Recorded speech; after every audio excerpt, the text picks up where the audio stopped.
ಎಲ್ಲರಿಗೂ ಮುಂಜಾನೆ ಶುಭೋದಯ. ನನ್ನ ಹೆಸರು ಲಕ್ಷ್ಮಣ. ನಾನು 7ನೇ ತರಗತಿಯಲ್ಲಿ ಓದುತ್ತಿದ್ದೇನೆ.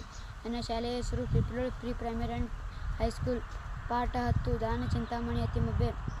ನಮ್ಮ ಕರ್ನಾಟಕವು ಕವಿಕಲಿಗಳ ನಾಡು, ಸಂಸ್ಕೃತಿಯ ನೆಲೆಬೀಡು, ವೀರಪುರುಷರ ವೀರರಮಣೀಯರ ನಾಡು. ಇಲ್ಲಿ ಯುದ್ಧ ವೀರರಷ್ಟೇ ಅಲ್ಲದೆ ದಾನವೀರರೂ ಇದ್ದಾರೆ. ದಾನವೀರತೆಗೆ ಹೆಸರಾದವರಲ್ಲಿ ಅತ್ತಿಮಬ್ಬೆ ಸಹ ಒಬ್ಬಳು.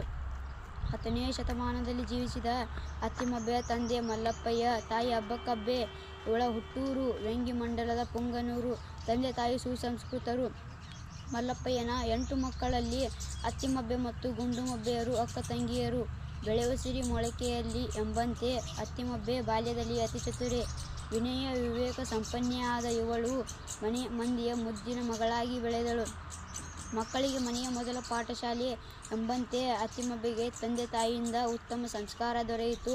ಮಲ್ಲಪ್ಪಯ್ಯನು ಉತ್ತಮ ಗುರುಗಳನ್ನು ನೇಮಿಸಿ ಮಕ್ಕಳಿಗೆ ಮನೆಯಲ್ಲಿಯೇ ವಿದ್ಯಾಭ್ಯಾಸ ಮಾಡಿಸಿದನು. ಹಾಗೆ ಅಣ್ಣಂದಿರೊಂದಿಗೆ ತಾನು ಕತ್ತಿ ವರಸೆ, ಕುದುರೆ ಸವಾರಿ, ಬಿಲ್ಲುವಿದ್ಯೆಗಳನ್ನು ಕಲಿತಳು.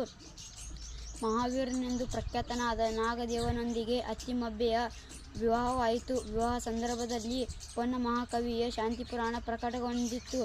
ಸಾಹಿತ್ಯಾಭಿಮಾನಿಯಾದ ಮಲ್ಲಪ್ಪಯ್ಯನು ಶಾಂತಿಪುರಾಣದ 1000 ಹಸ್ತಪ್ರತಿಗಳನ್ನು ಮಾಡಿಸಿದನು. ಮದುವೆಗೆ ಬಂದ ಬಂಧು ಮಿತ್ರರಿಗೆ ಒಂದು ಬಂಗಾರದ ಜಿನಬಿಂಬ ಹಾಗೂ ಹಸ್ತಪ್ರತಿಗಳನ್ನು ಉಡುಗೊರೆಯಾಗಿ ನೀಡಿದನು. ಧನ್ಯವಾದಗಳು.